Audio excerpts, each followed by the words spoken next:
ગધા ચોર રમો છો તમે લોકો? કોણ ગધા ચોર છે? તો કેવી રીતે ખબર પડી? આવું ડિક્લેર જ ના થવું જોઈએ કે હયાન જોડે છે હું. બધી ખબર બધી ચાલ ખબર આ બાજુનું આ મસ્ત આવી માસ્ટર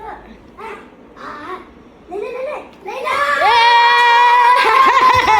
ચીટિંગ કરી રે.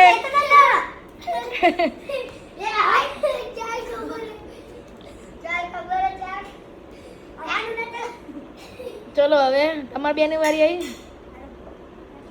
તે તારા પગ ઉપર ગુલાડી મારી હયાનને ફ્રેપ કરીને. એવું કહેવાય નહીં, હયાને ચીટિંગ કહેવાય. હો તમે હયાન આ બાજુ તો ચીટિંગ નહીં કરવાની. ગેમમાં ચીટિંગ નહીં હે તમારે, સાચી વાત ને? હા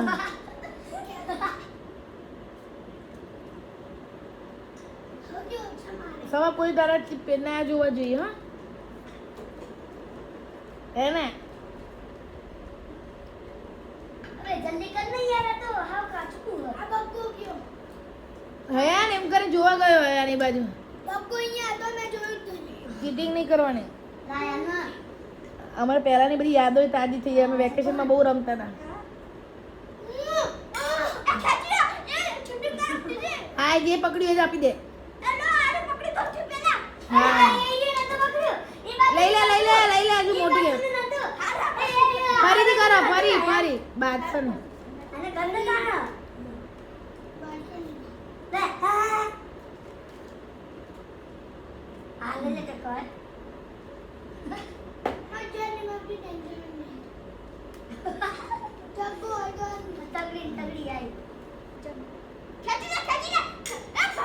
હા પાછું હવે નહીં ચાલે. ચલ મેં તને શું કીધું તું કે તે તારા પગ ઉપર કુલાડી મારી હયાનને સેવ કરી. ચલો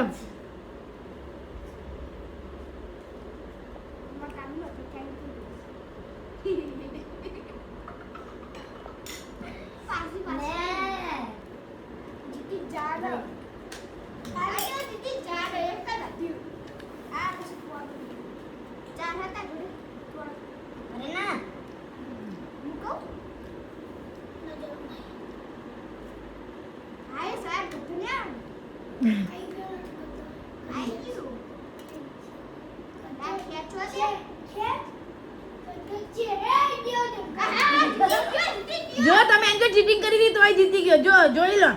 અને તમે બે ત્યાંના ત્યાં રહ્યા. હા મામે અહીંયા આમાંથી તને શું શીખ મળી? તારે તને આમાં શું શીખ મળી ખબર તને? કે પહેલા આપણે સેફ થઈ જવાનું, પછી બીજાને સેફ કરવાનું. ખબર પડી? તારી ગેમ ઓવર થઈ ગઈ હોય તો પછી તે હયારની હેલ્પ કરી હોત તો વાંધો નતો. હે ને? સાચી વાત? એની હેલ્પ કરી હતી. હા પણ જ્યારે આપણે સેફ થઈ જાય પછી કરાય.